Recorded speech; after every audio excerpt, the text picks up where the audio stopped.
Boa tarde a todos. É um prazer muito grande estar aqui, né, abrindo esse seminário. Quer dizer, a primeira vez que eu tive contato com a ideia foi com a Carita, que era a antiga gerente aqui, me contando das possibilidades de um sistema para a gente poder monitorar a gestão territorial, monitorar o uso da terra no DF. E aí depois o Glauber e o Diego, que são os 2 membros da minha equipe, começavam a me explicar as coisas. Eu sou economista, eu demoro para entender as coisas, mas eu vi que era importante. E aí depois eu comecei a entender um pouquinho mais, conversando com o Éder e o Felipe, e de fato é uma ideia bastante interessante. Eu acho que o sistema que foi desenvolvido pela Codeplan e pela equipe toda da UNB, da Embrapa, é muito importante. E aí surgiu essa ideia da gente montar um seminário, onde a gente pudesse envolver diversos órgãos que tivessem essa preocupação territorial. Então, acho que a ideia desse seminário é exatamente essa, a gente poder discutir. Existe uma agenda de pesquisa desenvolvida pelo Éder e o Felipe, que é muito importante. O pessoal da TerraCap também vai apresentar o monitoramento que eles fazem. Então, eu acho que essa ideia da gente poder compartilhar essas experiências e a gente entender um pouco mais o que essas ferramentas podem trazer para a política e, no final das contas, para a gestão do território, eu acho que é um papel importante para a Codeplan e para a gente poder melhorar esses instrumentos disponíveis. Eu queria também aqui agradecer a Cristina, não sei se ela está aí, que a Cristina é a nossa gerente, que tem coordenado, organizou esse seminário. Bom, eu, sem mais delongas, vou passar a palavra para a Litz e depois a gente abre os trabalhos. Obrigado. Obrigada, Bruno. Boa tarde a todos. Primeiro, eu vou agradecer aqui em nome do secretário, que ele não pôde vir, eu estou representando ele, o Tiago Andrade. E, assim, parabenizar por essa iniciativa, não só do trabalho que vocês estão fazendo, nessa parceria da Embrapa, o UNB, a TerraCap, né, e a Codeplan, nesse trabalho de monitor, é um monitoramento, é uma análise da evolução da ocupação do solo. Isso é muito importante até para o nosso planejamento. É uma informação que ela é muito útil. Vou falar até da nossa secretaria, que trabalha com a gestão do território.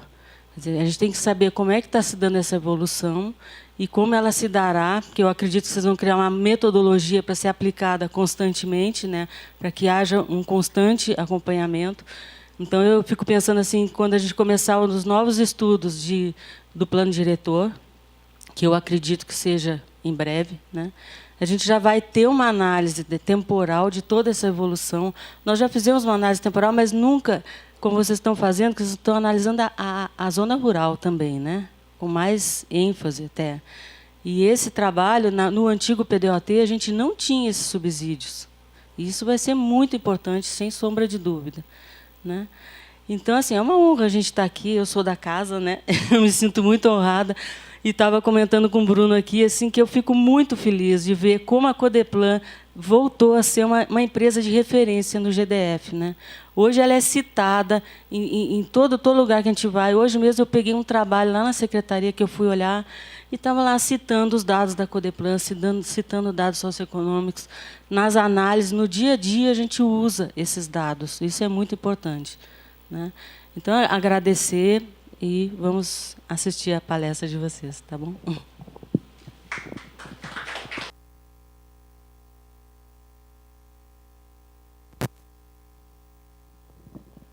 Dando continuidade, para falar sobre mapeamento estrutural e funcional da paisagem no ordenamento territorial, convidamos os professores Herder de Souza Martins e Antônio Felipe Couto Júnior, e após abriremos para perguntas. Herder de Souza Martins, mini currículo dele, ele possui graduação, mestrado e doutorado em Geologia pela Universidade de Brasília. Atualmente é pesquisador da Empresa Brasileira de Pesquisa Agropecuária na Embrapa Cerrados. Professor Antônio Felipe Couto Júnior obteve o título de doutor em Geo e Ciências Aplicadas pelo Instituto de Geociência da Universidade de Brasília. Possui mestrado em Ciências Florestais, também pela UNB, e graduação em Engenharia Florestal pela mesma universidade. E hoje está na Embrapa também? Tá.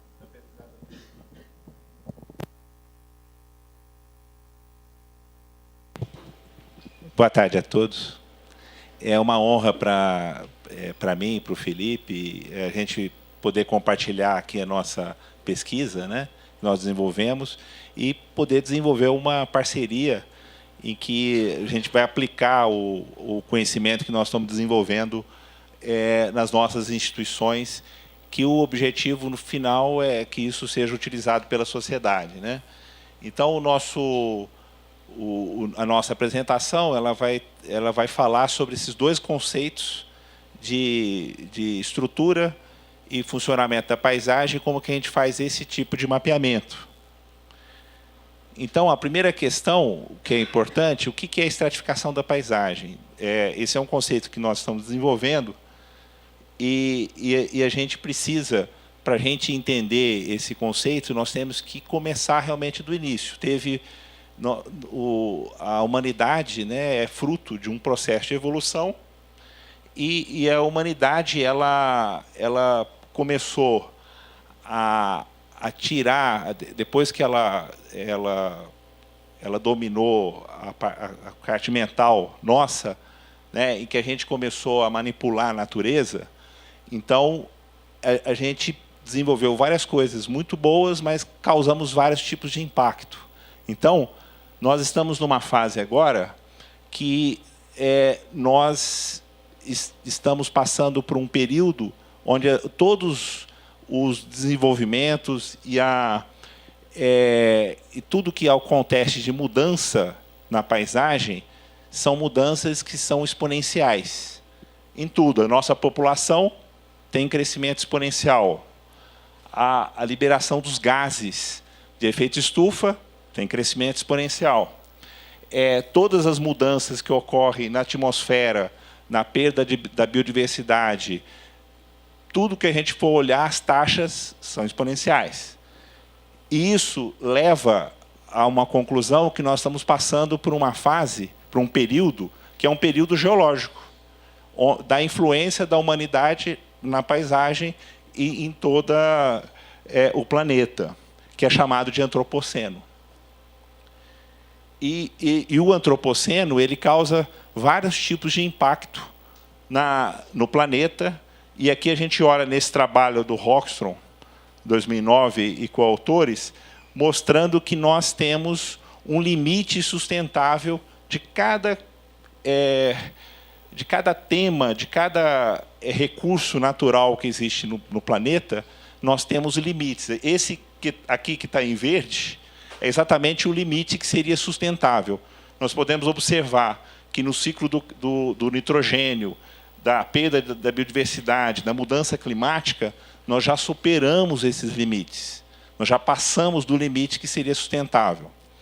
E a gente pode observar em outros, a acidificação dos oceanos, a questão do ciclo do fósforo, e outra coisa fundamental, que é a mudança do uso da terra. Isso nós temos que prestar cada vez mais atenção para a gente tentar, inclusive, reverter essas mudanças que nós provocamos e a gente, justamente pela mudança da terra, fazer um uso sustentável da paisagem. E uma coisa que a gente precisa prestar atenção, e aqui é bastante interessante isso aqui, dando um exemplo sobre o uso da paisagem. E pensando em área, em extensão de área, a agricultura é a atividade humana que ocupa a maior área de todos os ambientes terrestres. Olha, vocês estão vendo aqui, que onde está mais escuro é exatamente onde tem maior atividade agrícola no planeta. Quanto mais escuro, isso aqui significa que é 100% dessa área ocupada pela agricultura. Então, vocês podem observar que na região de clima temperado é justamente onde tem os locais, os ambientes mais utilizados para a agricultura. Quando a gente olha no clima tropical, olhando aqui na América do Sul e na África, nós podemos observar que chega de 40% a 50% da cobertura é agrícola. Olhando aqui na Ásia, a ocupação é muito mais intensa justamente por causa da população e que precisa para a produção de alimentos. Mas, de qualquer forma, essas áreas, especialmente no hemisfério norte, são áreas que são as mais intensificadas do ponto de vista agrícola. Agora, por que está ocupando aqui e não aqui? Existe uma explicação. Por que escolhemos essas paisagens, né? Então, novamente, ó, nessas regiões mais intensivamente utilizadas, que está marcado aqui como verde, são as áreas onde tem os solos de maior qualidade do planeta. Então, aqui a gente coloca a qualidade como a resiliência, o grau de resiliência e também o nível de performance. Então, a gente pode observar aqui que o verde é o que tem maior performance e maior resiliência. Então, por isso que a gente está ocupando toda aquela área. E a coisa que é mais importante, nós ocupamos já toda essa área. O planeta já não tem mais nenhuma reserva de área agrícola com essa qualidade. Quando a gente olha no clima tropical, que a gente está utilizando essa agricultura intensiva bem mais recentemente, comparado com o clima temperado, a gente ocupou e está utilizando também áreas que são bastante resilientes. Qual que é a diferença do clima temperado? É que a performance é baixa, ou média, no máximo. Por que isso? Porque os nossos solos são muito intemperizados, são muito velhos e lixiviados, e, portanto, têm poucos nutrientes. Por outro lado, esses ambientes latossolos que tem na nossa região são ambientes bastante resilientes. E, a partir desses conceitos, então, a gente já viu que nós temos padrões de uso e nós necessitamos de mudanças para que a gente faça usos mais sustentáveis. Então, para isso, nós temos que partir do conceito de paisagem. O nosso conceito de paisagem leva em consideração dois aspectos fundamentais, especialmente ligados ao ponto de vista. Nós fazemos uma definição de paisagem segundo o ponto de vista humano. Então, a primeira coisa que é importante, todas essas esferas, nós temos 4 esferas, né? Litosfera, hidrosfera, atmosfera e biosfera. Quando a gente olha essas esferas, elas são todas geomórficas. Elas são todas de um contexto de escalas de espaço e tempo muito mais amplos do que a biosfera. Então, o que acontece? Nós podemos ter 2 tipos de ponto de vista. E, geralmente, na ciência, nós ficamos muito ligados ao ponto de vista upscale, quer dizer, a gente ir do específico para o geral. Nós também podemos fazer uma outra abordagem, ir do contexto para o específico.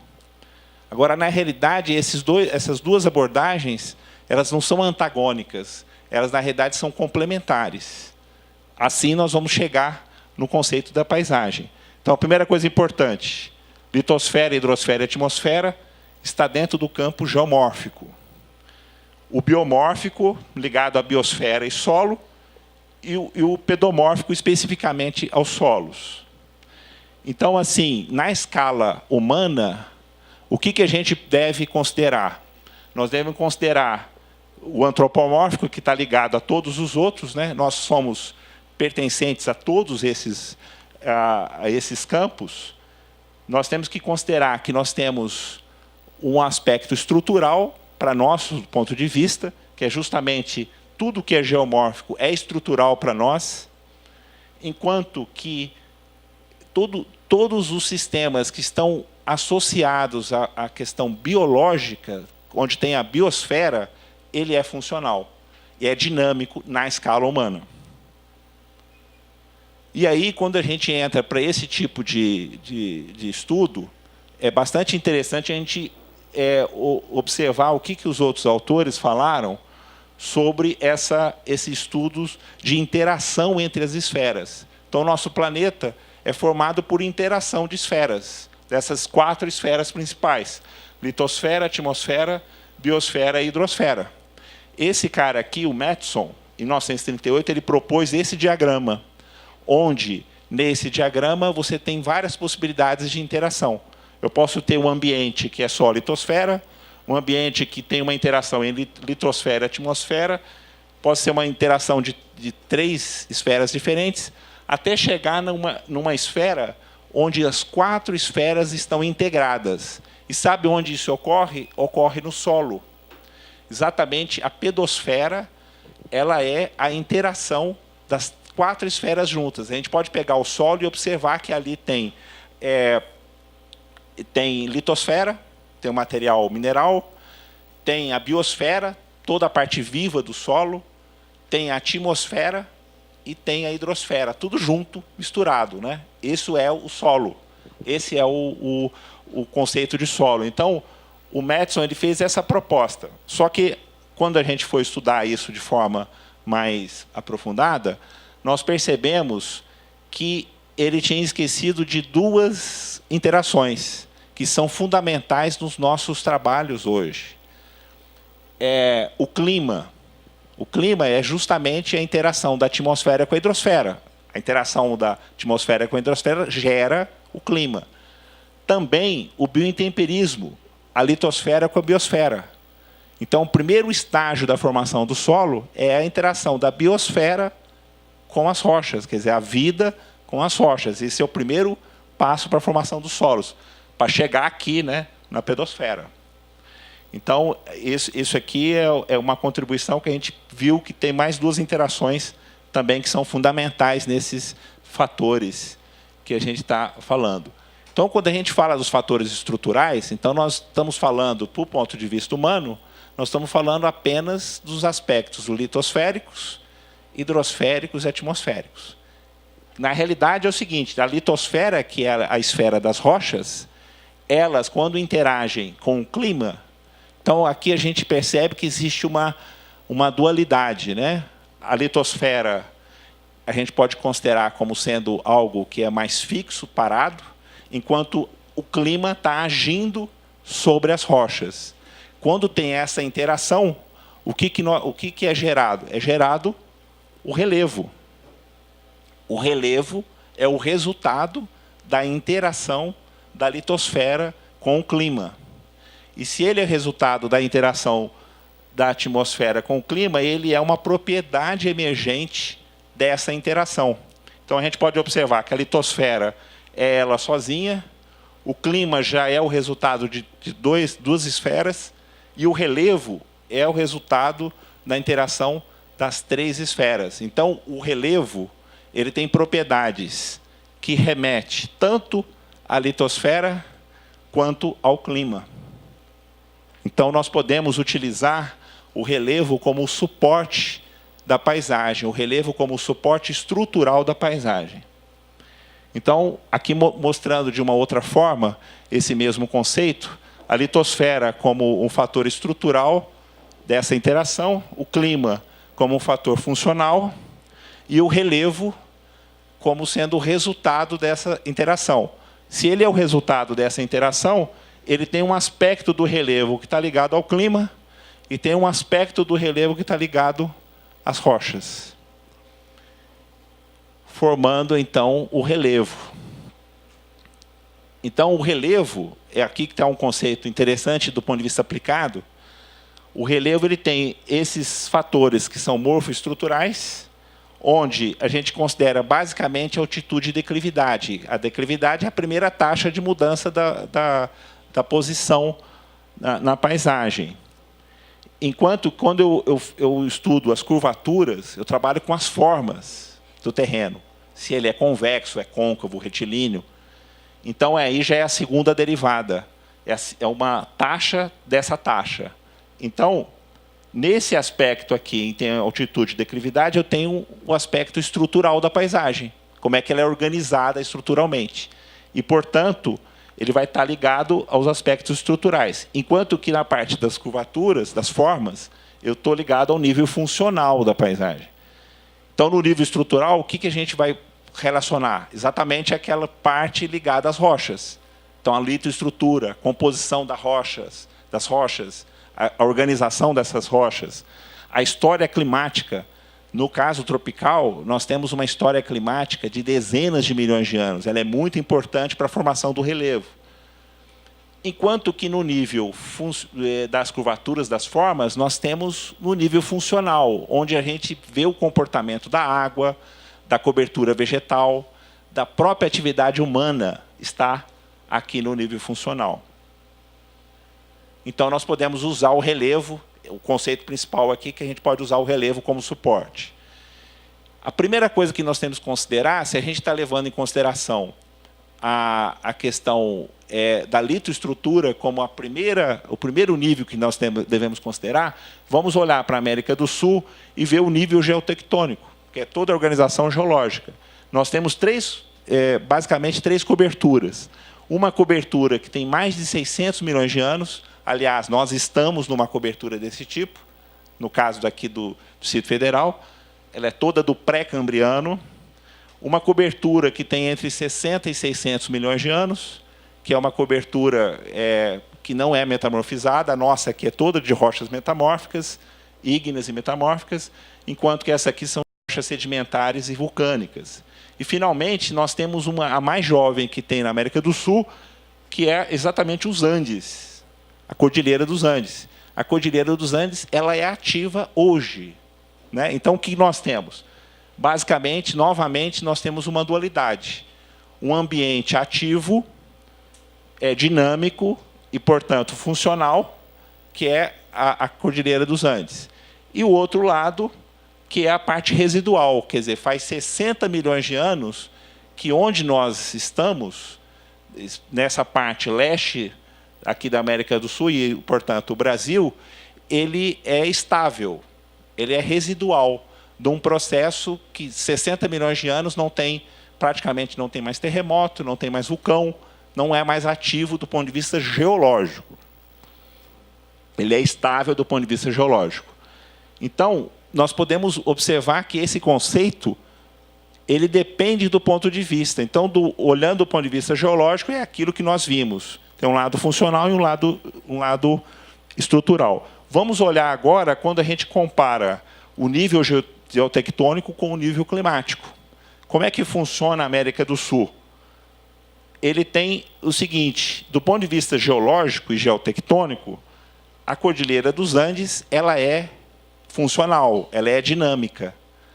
Por outro lado, quando a gente olha no nível climático, a Cordilheira dos Andes é como se fosse um muro, uma barreira.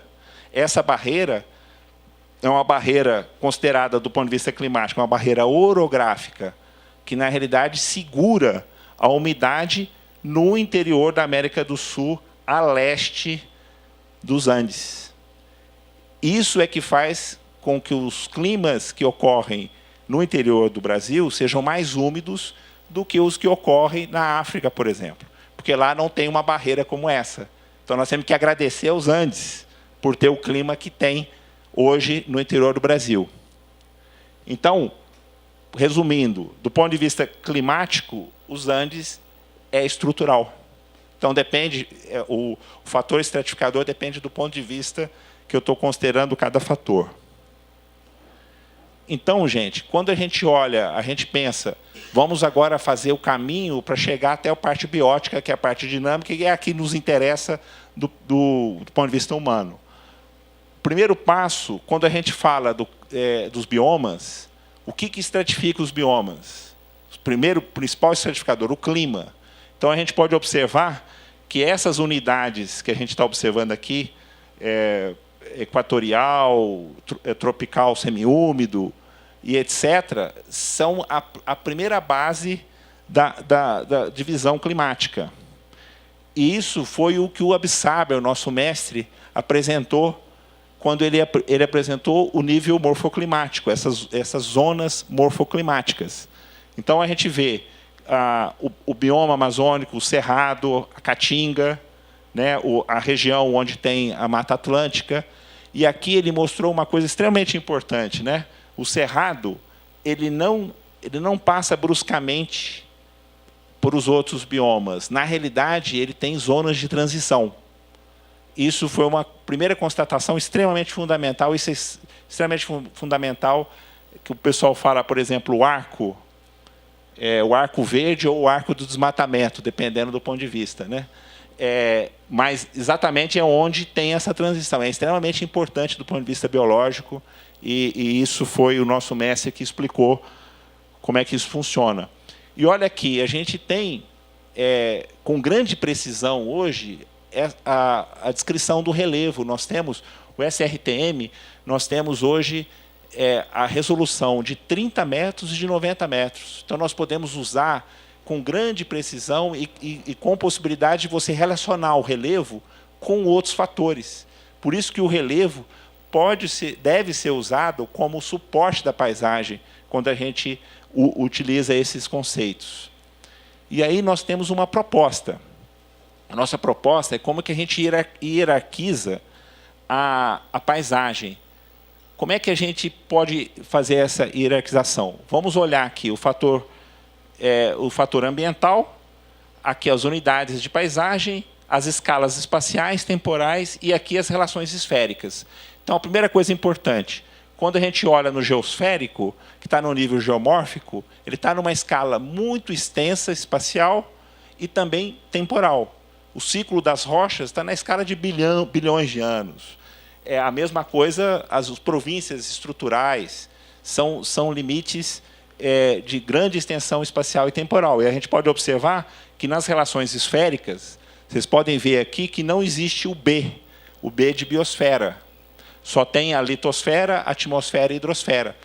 Quando nós temos só esses três agindo, nós estamos no nível geomórfico. Quando entra o nível biosférico, então nós temos todas as interações ligadas à vida.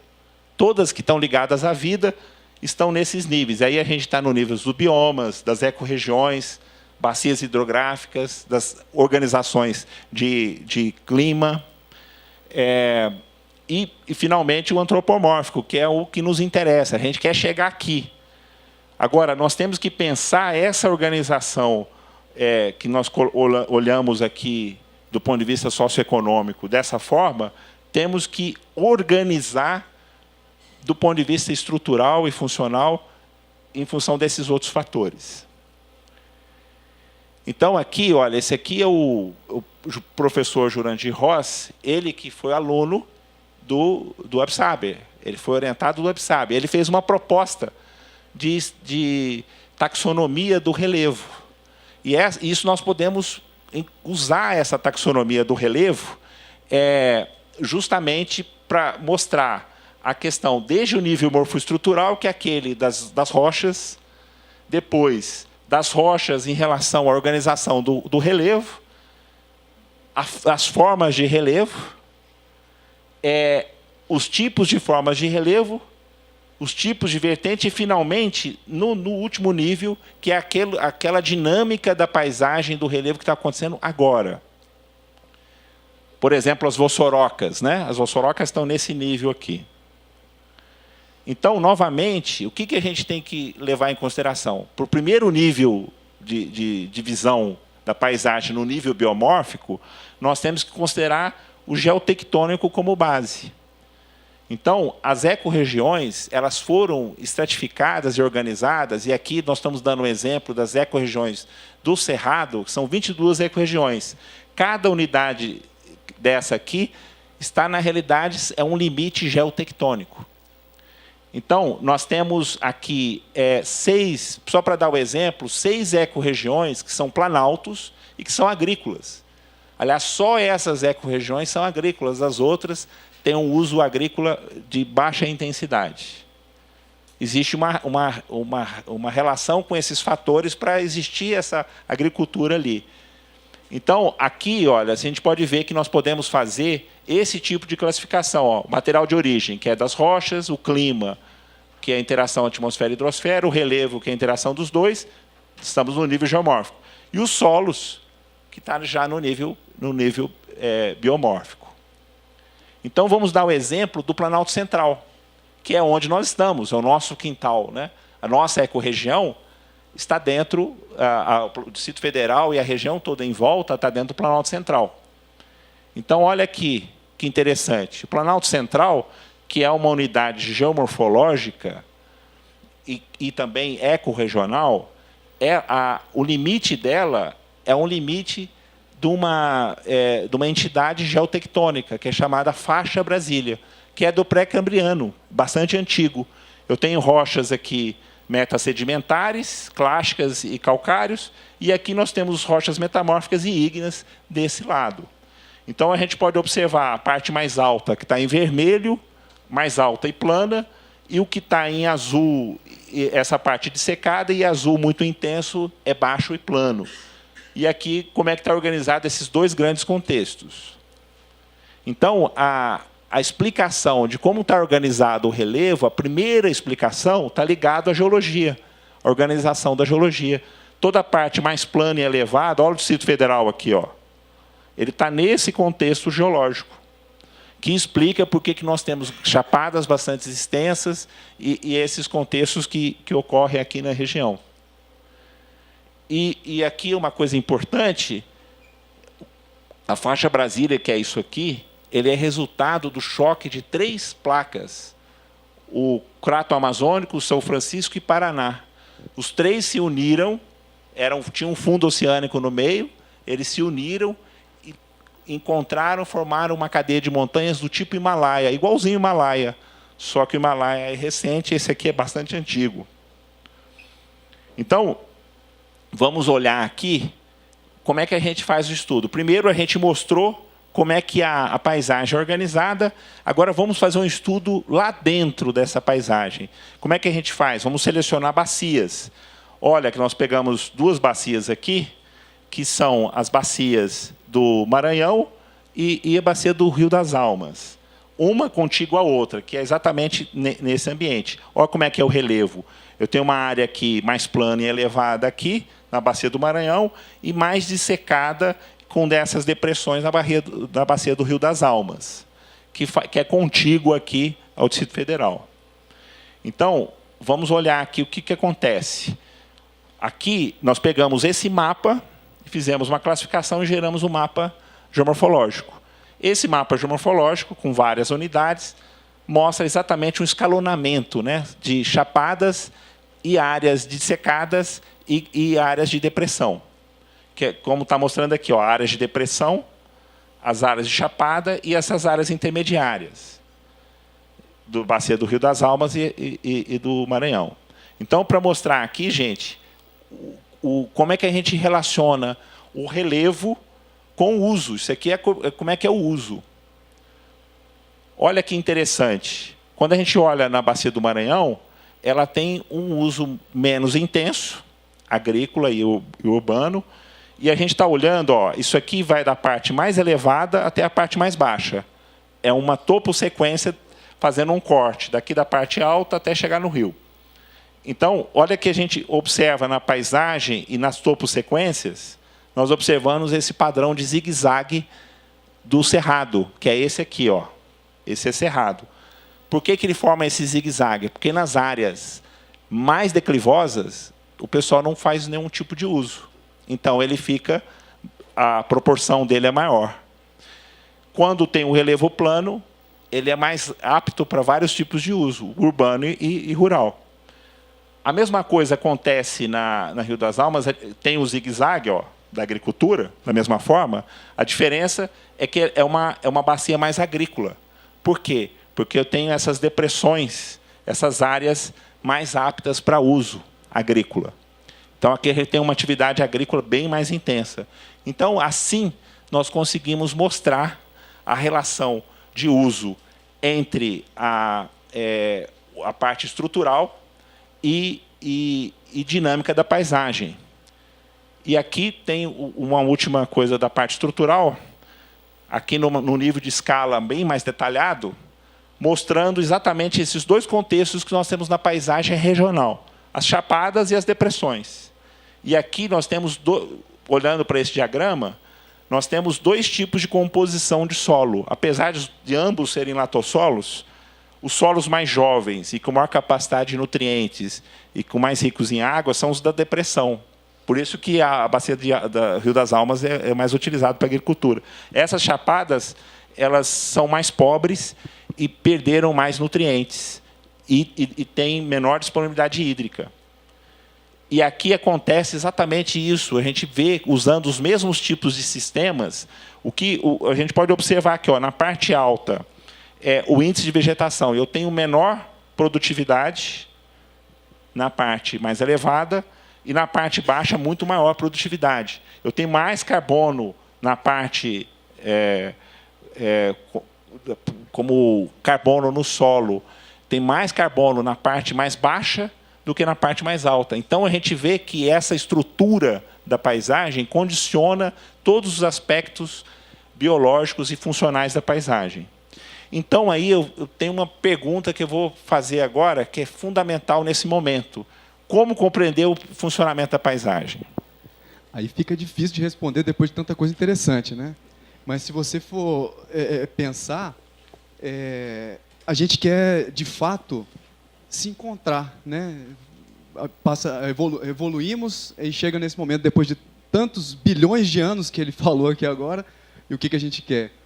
Onde é que eu estou? Onde que eu posso funcionar melhor? Qual que é a minha função mesmo dentro do contexto da paisagem?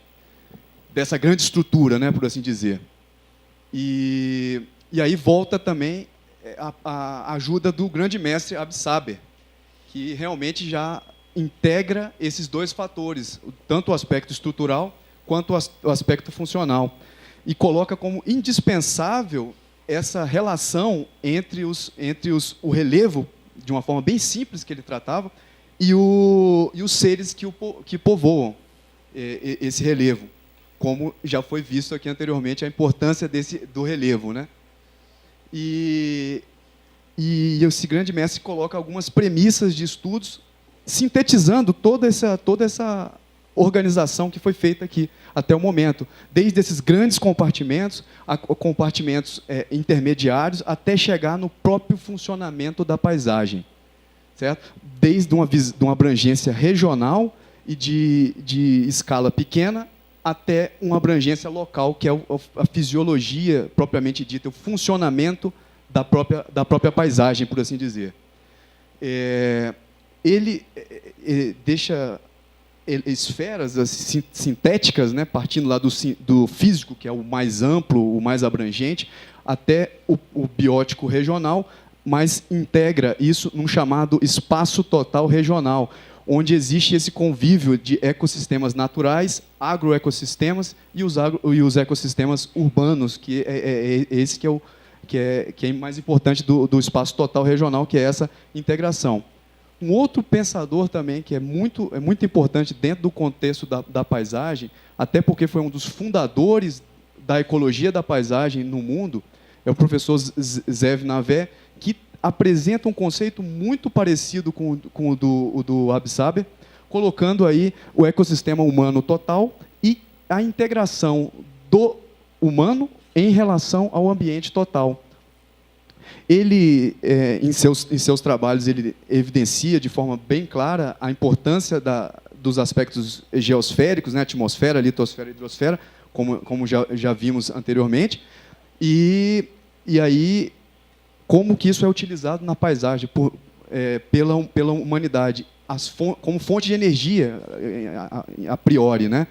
E ele elenca paisagens chamadas abertas e paisagens construídas, ou seja, de um grau mais natural de apropriação para um grau mais antrópico, nesse sentido. Então, esses dois grandes mestres colocam, então, ecossistema total regional, ecossistema humano total. Mas, de fato, o que eles deixam também como uma mensagem é como estamos utilizando, como estamos nos apropriando da nossa paisagem. E aí vem, qual que seria essa intensidade de apropriação da paisagem? Se a gente observar aqui de estágios de usos da terra transicionais, desde dos antigos assentamentos primitivos e tipos de uso de fronteiras, subsistência, a gente vê efetivamente praticamente 50% aí já foi bem alterado, de toda a superfície da terra. Quando a gente, voltando àquele conceito da agricultura, que já foi visto lá, quase 100% de intensidade já foi utilizada exatamente nessa região temperada, e na parte tropical, aqui no caso da Índia, devido à grande densidade populacional. E em questão de pastagens, também nessa região aqui da Ásia e nessa porção oeste dos Estados Unidos, bem como aqui na região da América do Sul e da África e na Austrália ali, uma grande utilização, né, apropriação. E será que então a gente está respeitando esses limites planetários? Aquele primeiro estudo lá, que a gente viu inicialmente dos limites planetários, ele foi atualizado esse ano, e aí a gente tem um cenário muito parecido com aquele lá, inclusive com o aspecto da integridade da biosfera, né, com a diversidade genética já tendo ultrapassado os limites de segurança, os ciclos biogeoquímicos, principalmente o ciclo do fósforo e do nitrogênio, e esses outros aqui que estão no amarelo, eles estão nessa zona de incerteza. E esse sistema, que seria o sistema de mudança da Terra, ele é o integrador de diversos desses outros sistemas aqui que são, podemos ver aqui, desde o ciclo biogeoquímico, biodiversidade, poluição e mudança climática. No caso dos biomas florestais, se a gente olhar aqui na América do Sul, nós estamos abaixo do nível de utilização, estamos numa área de segurança, por assim dizer. Só em bioma florestal, só pensando em florestas. Lá na parte temperada, na parte superior ali, já estão no limite de incertezas. Nas florestas tropicais da África e da Ásia, já foram ultrapassados os limites de segurança para a manutenção da vida nesses padrões que a gente tem atualmente. Só que o que a gente está vendo aqui em cinza são padrões que ainda não foram quantificados, que é exatamente onde a gente está aqui, ó, nessa região central. E diversos estudos, mesmo antes de aparecer aí em qualquer nível que seja, diversos estudos já mostram que a gente já pode ter ultrapassado esses limites, inclusive aqui onde a gente está. E como é que a gente pode, então, pensar essas medições, essa organização de visualização dessas tamanha quantidade de informação, né? Uma das principais ferramentas é exatamente o sensoriamento remoto. Utilizando, então, o sensoriamento remoto indireto, que seriam os satélites que estão lá, fazendo o seu trabalho. O sensoramento remoto direto, hoje em dia, tem uma grande popularidade, né? Coisa do drone aí, que está em todo lugar, então é direto, porque a gente manipula aviões e a própria coleta em si. Isso indica que nós, na verdade, precisamos exatamente de redes, estabelecer redes para interligação dessas escalas, porque no final a gente vai gerar uma foto, uma imagem desse ambiente, dessa integração. Então, para rapidamente dizer o que seria então uma imagem, né? Que é essa foto, essa coisa que a gente vai ver, esse retrato que a gente vai ver da paisagem. O que seria essa imagem? A própria imagem que a gente tira no celular, que a gente vê aí, essa matriz, então vai ter linha e coluna. Se a gente pensar na realidade, você vai ter longitude e latitude. E onde cada quadradinho desse aqui que você vai subdividir na hora que você tem nos seus dados, nas suas informações, é a unidade mínima, que é o chamado pixel, né? A gente tem nos celulares aí tantos megapixels, 15 megapixels, 13 megapixels, é exatamente isso.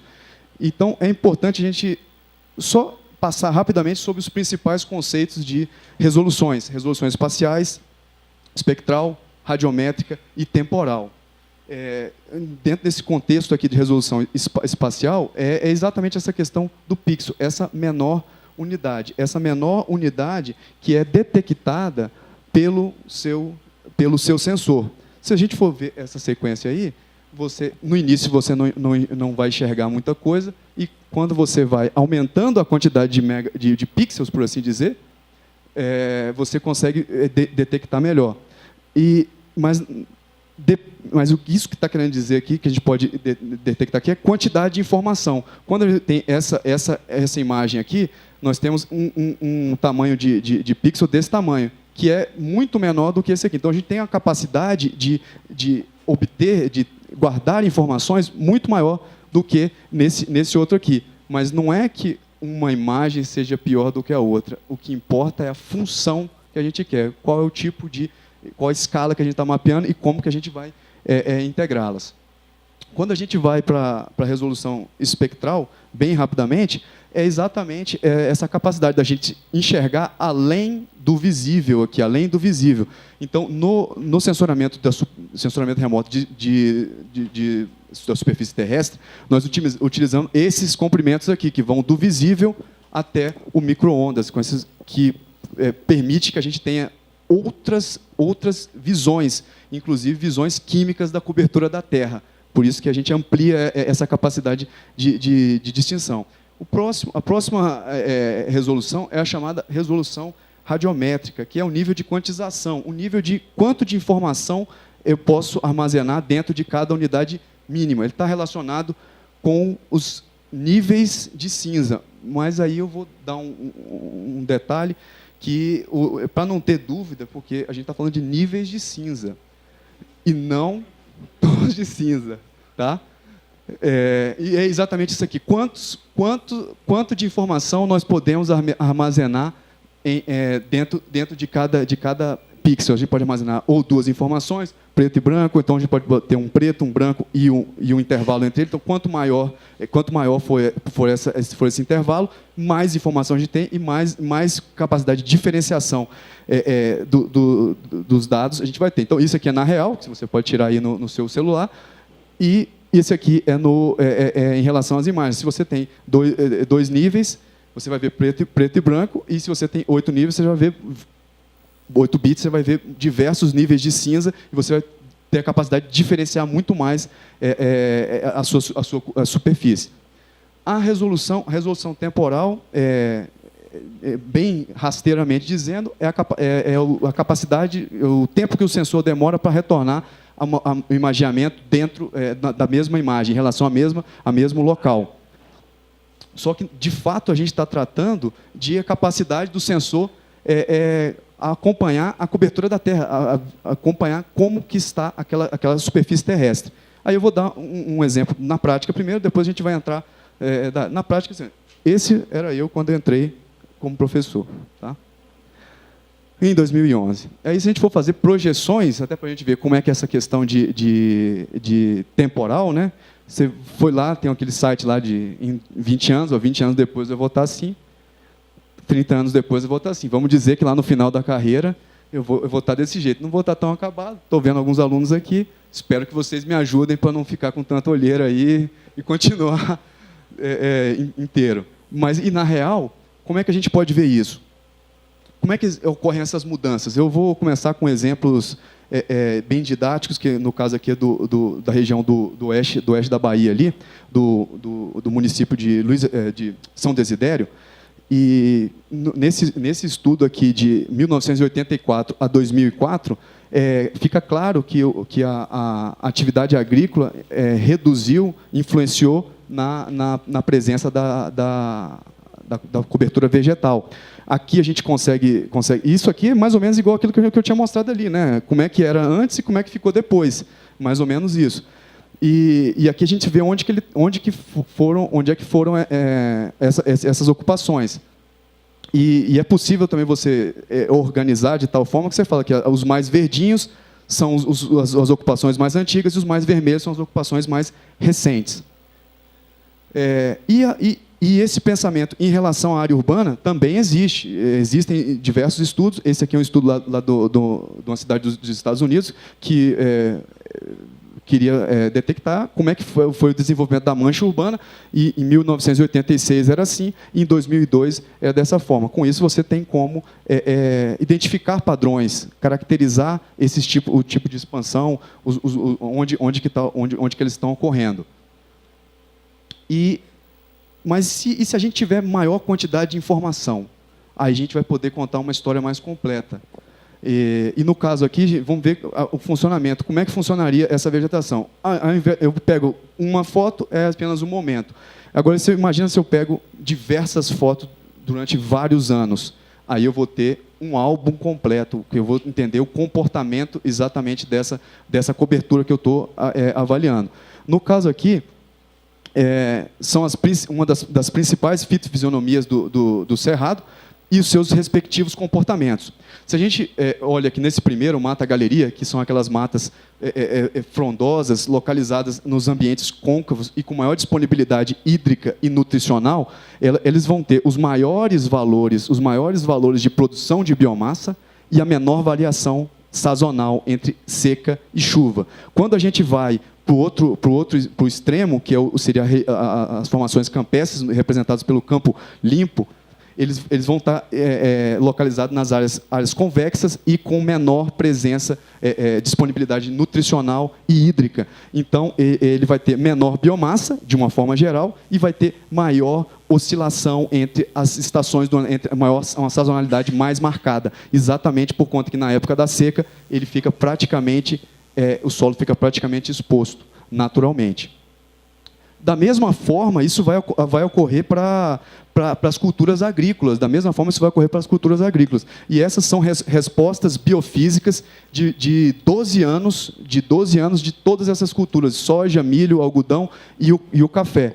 Eles, cada um com seus padrões, mas eles também respondem biofisicamente, representando o período de semeadura, período que ele começa a ficar verde, a colheita e assim sucessivamente. Então, é possível realmente alcançar esse tipo de observação. E quais são os padrões? Então, pegando esses dois juntos aqui agora, um exemplo aplicado também, o padrão do cerrado, vai ter esse padrão verdinho aqui, que a gente pode ver que ele é bem arredondado, e ele tem pouca variação. Quando você vê o vermelho aqui, que está representando a agricultura, ele tem uma variação muito mais acentuada, exatamente pelos períodos de cultura e ausência de cultura, normalmente associado àquele período pós-colheita, né? E esse outro azul aqui, pode ver que ele parece com o vermelho, mas ele ainda está mais em níveis mais baixos. E até que chega aqui em mais ou menos 2004, ele acompanha. Então, é um momento de conversão. Utilizando essa mistura entre esses três comportamentos, mistura fisiológica desses três comportamentos, a gente consegue realmente visualizar onde você vai encontrar a agricultura na sua maior intensidade. Esse aqui é o município de Luiz Eduardo Magalhães, também lá no oeste da Bahia. E aqui a gente consegue ver nessas partes bem avermelhadas aqui, onde está efetivamente a agricultura já consolidada nos últimos pelo menos 15 anos, pelo menos 15 anos. Do outro lado aqui, o que está em verde está dito cerrado aí, mas é cerrado sentido lato, abrangendo inclusive outros tipos de cobertura, que a gente pode ver aqui linearmente as matas galerias, porque ela tem um comportamento parecido. Lá no final das contas, ela tem um comportamento parecido com ele, bem diferente da agricultura. E culturas, por exemplo, nesse caso aqui do oeste da Bahia, do café, que tem um comportamento muito parecido com o cerrado. E as partes azuis são onde está ocorrendo a expansão agrícola, é onde que a gente está vendo, onde que está ocorrendo exatamente as expansões dessa agricultura nessa região. Saindo, então, do cerrado até chegar ali na agricultura sentido restrito. E uma coisa muito importante que a gente tem de ver quando se fala de paisagem é a integração de escalas. Integração de escalas seria isso aí, a escala espacial e a temporal, elas são complementares. Nesse caso aqui, foi um mapeamento de cadastramento rural, no mesmo município, onde foi feito um mapeamento detalhado sobre todas as propriedades agrícolas desse município de Luiz Eduardo Magalhães. E aqui esse mapeamento que eu acabei de mostrar, com o funcionamento desse município, né? Então, esse aqui tem o espaço, ele tem a função estrutural da compreensão do nível humano, do nível de planejamento. E esse aqui, ele tem a característica funcional, porque ele tem o tempo. É aqui que a gente pode quantificar a eficiência e a intensidade dos tipos de uso. Aí, esse aqui é um exemplo, então, do Distrito Federal, para a gente deixar uma aplicação aqui. Então, aqui está o Distrito Federal, rapidamente eu vou descrever aqui.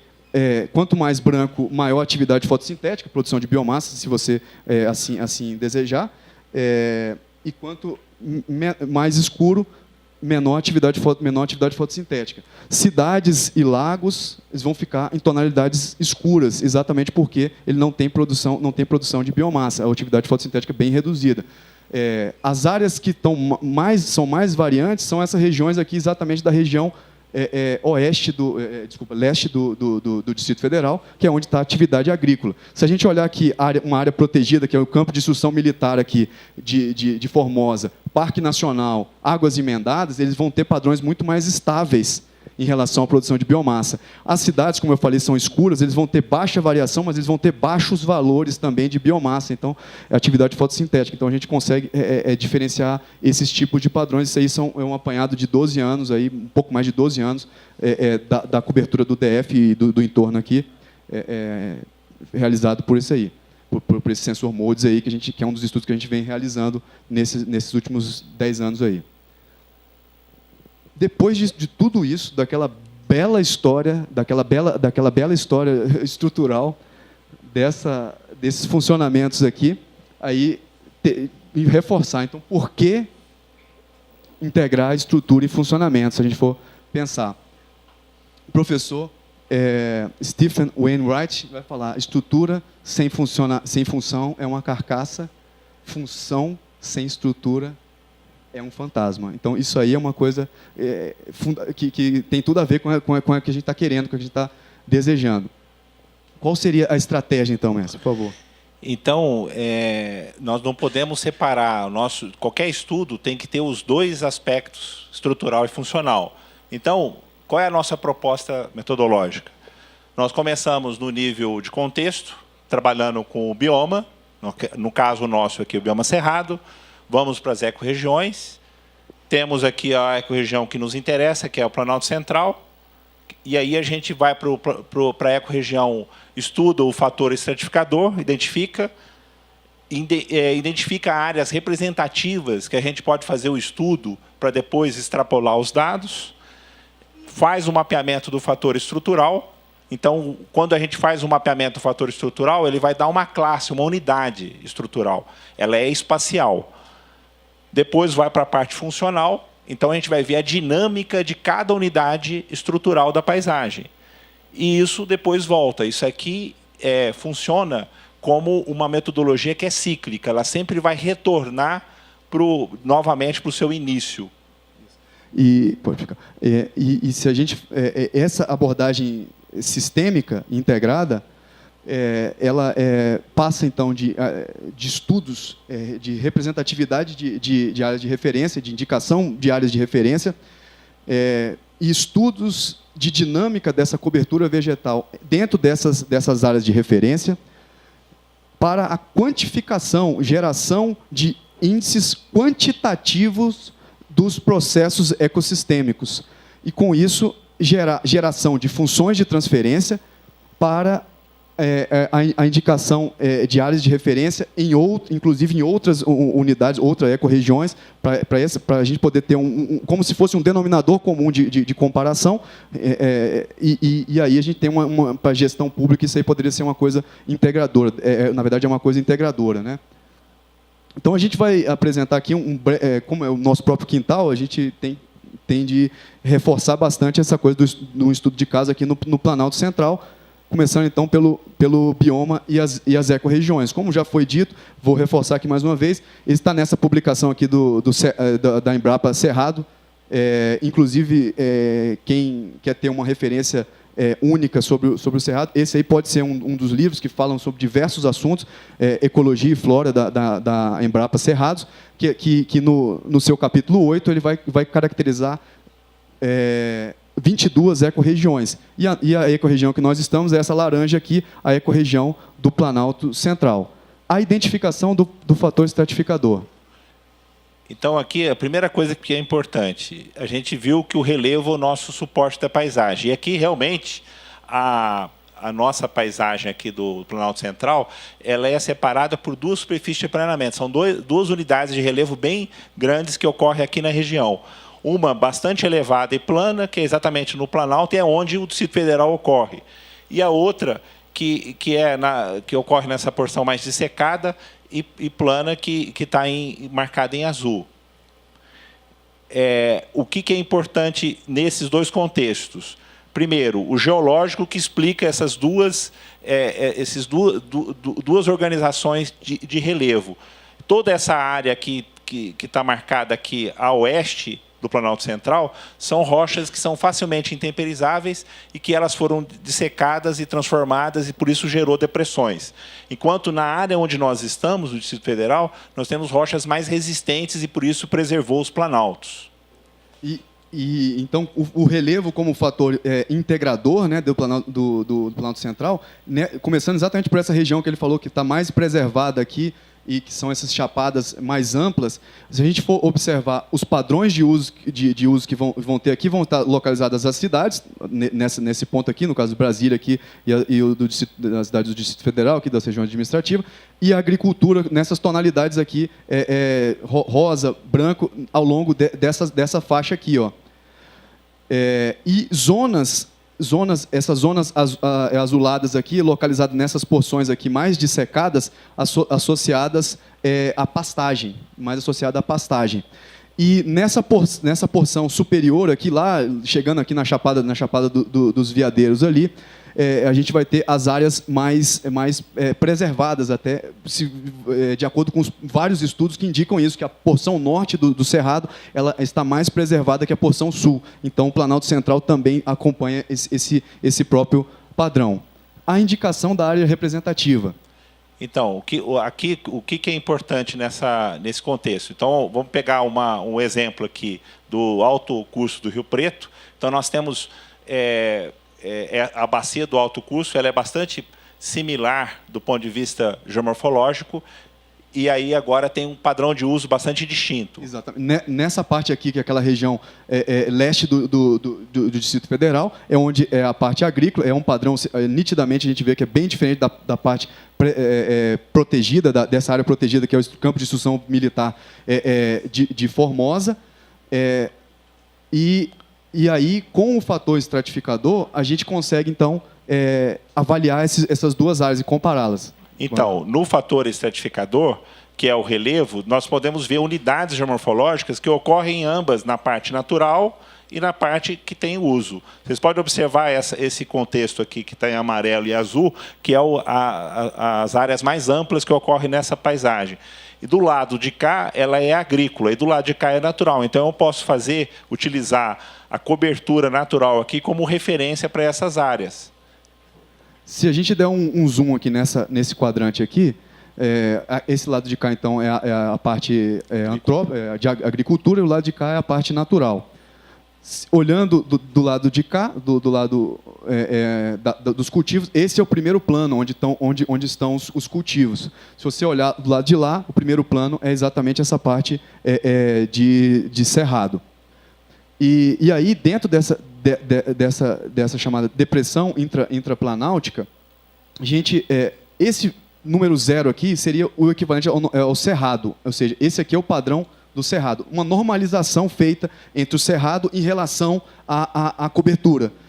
E com isso a gente pode, por isso que a gente pode quantificar o funcionamento, no caso aqui, de conteúdo de água foliar. Nessa primeira fase aqui, de 2000 a 2004, mais ou menos, a gente não tem um padrão totalmente definido. A gente chamou de extensificação, ou seja, está existindo uma abertura de novas áreas de cultivo nesse período aqui. Depois, existe um padrão bem determinado que é caracterizado por essa agricultura de sequeiro, que é aquela que não utiliza irrigação. E, se a gente olhar nesses períodos aqui, que são os períodos mais secos em relação ao conteúdo de água foliar, existe um padrão de declínio do conteúdo de água foliar na cobertura vegetal, indicando uma necessidade de um aprimoramento do manejo hídrico nessa região aí, certo? Indo já para a rampa de colúvio, existe aquele padrão muito parecido com o final lá da depressão intraplanáutica, que é a agricultura de sequeiro, que é aquela que não utiliza irrigação. Depois de 2004, existe uma intensificação do sistema, utilizando o manejo da água, a irrigação. E, com isso, observa-se um padrão de elevação do conteúdo de água foliar ao longo evidenciando a importância, nesse caso aí, do manejo hídrico nessas regiões aí. Então, isso significa que os sistemas antrópicos eles devem imitar os sistemas naturais. Os desafios, então, que a gente vai ter para alcançar isso aí é essa avaliação da representatividade dessas áreas escolhidas, indicação dessas áreas de referência, monitoramento da dinâmica da paisagem, nos seus diversos aspectos, e a integração, principalmente, entre as escalas espaciais e temporais. Com isso, a gente concorda com o professor Roxson que vamos permitir que o ambiente guie o nosso desenvolvimento. Muito obrigado. Obrigado.